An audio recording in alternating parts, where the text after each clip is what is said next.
মোবাইলে বাকারা সূরা বাকারা লাগিয়ে রাখি, সেটা হবে কি? একদিন সূরা বাকারা তেলাওয়াত করার পর কতদিন পর্যন্ত ঘর সুরক্ষিত থাকে? স্বামীর ভালোর জন্য আল্লাহর কাছে স্ত্রী কি দোয়া করে প্রার্থনা করবে? আপনি দুটি প্রশ্ন করেছেন যে সূরা বাকারা বিশেষ করে আপনি লাগিয়ে রাখেন মোবাইলে।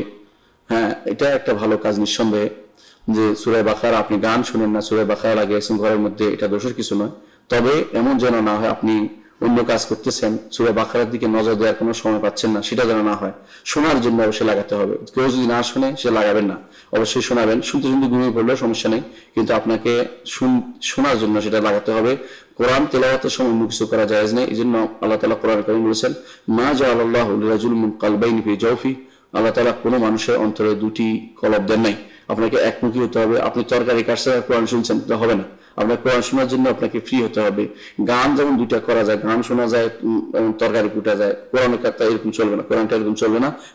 কোরআনটা অবশ্যই মন দিয়ে শুনতে হবে। আপনি না শোনেন, কাউকে শোনার জন্য বলতে হবে, পরিবারে কেউ শুনতে হবে।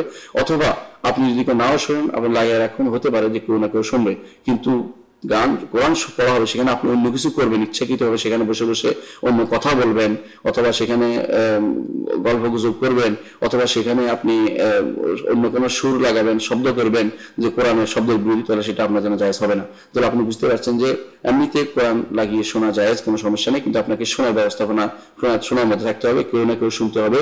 সবাই যদি না শোনে, সবাই যদি কথা বলার কোরআন লাগিয়ে রাখেন, তাহলে এটা গুনাহের ভিতরে পড়বে। কারণ এটা হচ্ছে তখন হবে যে ওয়াকাল লাযিনা কাফারু লা তাসমাউ ওয়াকাল লাযিনা কাফারু লা তাসমাউ কোরআন গাফির লাআল্লাকুম তাগলিবুন।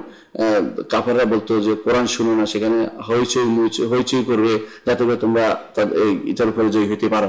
এই জন্য আমাদের উচিত নয় কখনো এই কোরআন চালু করে দিয়ে আমরা এদিক সেদিক অন্য কিছু কাজ করা, বা কোরআন চালু করে দিয়েছেন একদিকে বসে বসে কম্পিউটার লিখতেছেন, অর্থ অনুবাদ করতেছেন, কিছু করতেছেন, এটা জায়েজ নাই। কেন? কারণ দুইটা দুই দিকে হয়ে যাচ্ছে। কিন্তু কেউ না কেউ যদি শুনে, আপনি করতে পারবেন সেটা। অথবা যদি আপনি চুপ থাকেন, তাও করতে পারবেন। অথবা যদি আপনি এমন ভাবে কাজ করেন, কোরআন দিকে মন আছে, আমরা অন্য সাধারণ কাজ করছেন, যেটা আপনি এমনিও করতে পারেন, তাহলে সেটাও করতে পারবেন।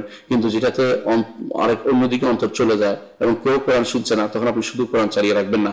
হ্যাঁ, কোরআন শুনতে শুনতে আপনি ঘুমিয়ে যেতে পারবেন, কারণ হচ্ছে আপনি তো শুনছিলেন, এটার জন্য ধরা হবে যে আপনি শুনছিলেন।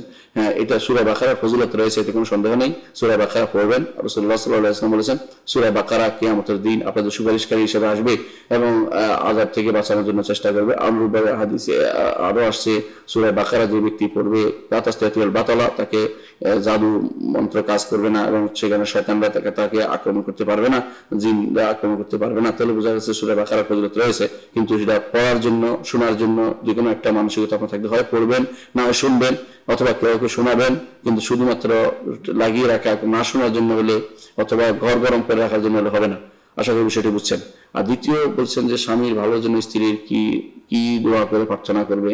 স্বামীর ভালোর জন্য স্ত্রী দোয়া করবে, রব্বানা হাব লানা মিন আজওয়াজিনা ওয়া যুররিয়াতিনা কুররাতা আয়ুন ওয়াজআলনা লিল মুত্তাকিনা ইমামা। আল্লাহ তাআলা এখানে আজওয়াজ বলে শব্দটা ব্যবহার করেছেন, সেখানে স্বামী হতে পারে, স্ত্রী হতে পারে। এই জন্য জাওয়াজ শব্দটি দুইটাই বোঝায়, স্বামী স্ত্রী বোঝায়। এই জন্য দোয়াটা সবার জন্য উন্মুক্ত। রব্বানা হাব লানা মিন আজওয়াজিনা ওয়া যুররিয়াতিনা কুররাতা আয়ুন ওয়াজআলনা লিল মুত্তাকিনা ইমামা। এর বাইরে আপনি হাত তুলে দোয়া করবেন, মন থেকে, মনের বাংলায় যা আসে সব দোয়া করবেন। আমার রব্বুল ইজ্জত আল্লাহ তাআলা, তিনি বাংলা বুঝেন এবং তিনি সব ভাষা বুঝেন। কোনো ভাষা তার কাছে কোনো ভাষা বুঝতে তার কোনো অসুবিধা হয় না, তার কোনো ভাষায় তার কোনো কম জানা নেই। সব ভাষা তিনি ভাষা আমাদেরকে শিক্ষা দিয়েছেন। সুতরাং আমি যে ভাষায় দোয়া করি না কেন, কোনো সমস্যা নেই, আলহামদুলিল্লাহ।